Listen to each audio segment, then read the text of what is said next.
como é que se chamava isso? Então, isso aqui é um Ocean Drown, significa som do mar.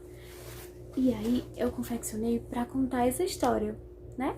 Para deixar a gente mais pertinho do mar. É só você confeccionar a sua. Para confeccionar essa caixinha, eu precisei de uma caixa de pizza, pedaços de EVA e grãos de milho. E aí, ele faz esse som.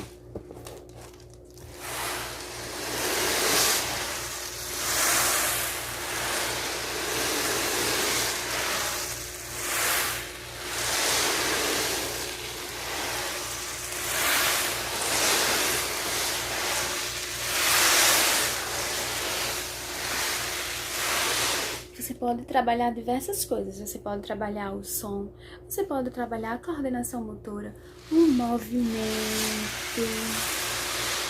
você pode trabalhar os animais que existem no mar, as cores, né?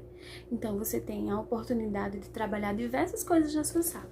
E aí, que tal você também construir o seu Ocean Draw? Isso, som do mar.